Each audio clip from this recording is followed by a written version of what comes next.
Build a community with me one song at a time, where I use a 30-day song challenge to introduce you to who I am through the music I love and that I listen to.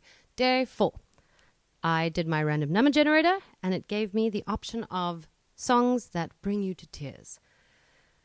This one is a gem for me. If anyone who knows me knows I love a guts on the floor crying song as a musical theatre kid. I love a good sad song. I went through a phase with a bunch of friends of mine where we tried to challenge each other who could find the saddest songs just because we could. And I cry on a dime. So I could be scrolling through TikTok, and if you give me a strategic edit and a good song, I'm your guy. I will be weeping every day. So it means I've got a good list. I think I'll start with my musical theatre list, because a lot of those are ones that I love to sing and therefore get emotional, and ones that I love to listen to and get emotional. I think my first one would be Meadowlark from The Baker's Wife. That is a beautiful story within a story. The Baker's Wife is singing about a story about a lark that falls in love with a god, and it gives her sight back, and she wants to fly with it, but she cannot. She must stay with the man who was kind to her once, that isn't a god. It's a metaphor. It's beautiful, but it's also an epically powerful song. I would recommend Liz Calloway's version of it. She's my favorite one, and that is an epic song that I love to sing. Makes me emotional. Ones that I've listened to that make me cry. A weird one, actually, is from a musical called the 25th Putnam Annual County Spelling Bee. Or everyone just calls it the Spelling Bee. And it's a comedy. It's a weird one. It's a kid's spelling bee with weird songs. But there is a song in it called the I Love You song. And it starts a little bit comedy. It's a little girl, Chester spell chimerical, and starts imagining what it would be like if her parents actually supported her because they weren't there. Her mother's I think finding herself in India, and her father's trying to do his own thing. Like, her parents are all over the place.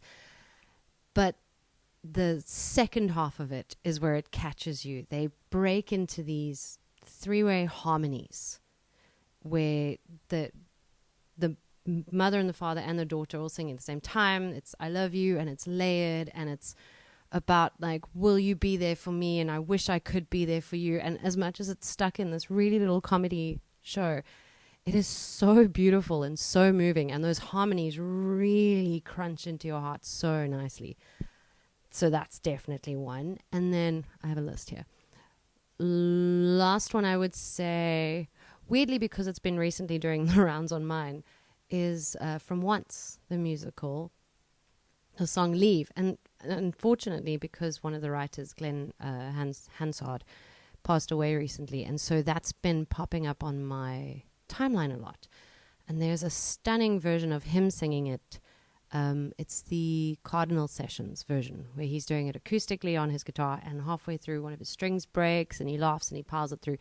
But it's a really guts on the floor powerhouse, like from the guts song. And with the history of what's going on in the last couple of weeks, that does add a couple of tears to the story.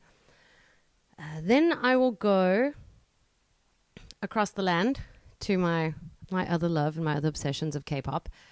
And there is one song that I found that it just came across my YouTube channel, or my YouTube recommendations at one stage. I assume the algorithm was speaking to me.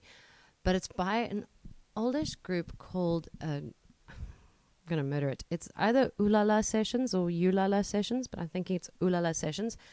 And they're an old boy group from the early 2000s. And it's a song called Western Sky. It's called, I apologize if I murder this, Sochin Hanul, and which is Western Sky. And the first time I heard it, clearly didn't understand a single thing about it. But it is so stunning. It is such a gorgeous song. And unfortunately, this was another one where it was the circumstances in which I found it made it more dramatic. Sorry, my light just died there. It came back now. And it was that one of the members had passed away from cancer in 2013. And his fellow members went on a variety show where, agree with it or disagree with it, I don't know, where they made a 3D projected version of the guy who had passed away and performed with him like one more time for his family. Obviously everyone agreed to it and permissions were given, but they performed it for his family in the audience and stuff, and whoo, that was a powerful sad thing to watch. But it gave that song so much more depth because the song itself is about sadness and loss and grief. So even if you don't understand anything, it is stunning to listen to. Oh, I'm waffling on so much today. On the side of my K-pop, I will always say my boys, BTS, they do the crazies. They make me cry in the car every now and then. Essentially, anything they do live will have me emotional because they're phenomenal. But I think the other day, Take Two came out on my on my car radio, not radio, my shuffle in my car, and it hit me for some reason emotionally. I don't know why. Every time I listen to their new song Body to Body and they get to the Arirang verse with the full freaking stadium of people singing with, every time that crosses my timeline, it is powerful. Makes me cry every time. So that's one. Essentially, those things that have big anthemic moments, like Paris Paloma's Labor, that's a big one when she does the cacophony version. That makes a person emotional. Or any cover that I've seen done by a choir of women, a choir of schoolgirls. Whew, that one kicks you in the gut hardcore. But I do want to put two that are more, you might not have heard them, and they came across my timeline via a friend at university years ago. And they, I think, are two of the saddest songs you've ever heard. And the first one, it's called the Gay Pirate Song by Cosmo Jarvis. And it's so bouncy because it's a pirate song. It's like a pirate shanty, but it's about two gay pirates who fall in love. And I think they get executed at the end. It is so sad and so tragic, but it's the juxtaposition of the bouncy pirate song and the sadness of the gay pirates who cannot love each other. And the final one is 13 Horses by Alexander Rybak. He's the guy who won Eurovision back in the day with Fairy Tale, the guy with the violin, that if I don't have a fairy tale. He wrote, I don't know if he wrote it, he had a song called 13 Horses, and it is so tragic. It's essentially the story of a boat that sinks and there's 13 horses and they try to swim back to shore.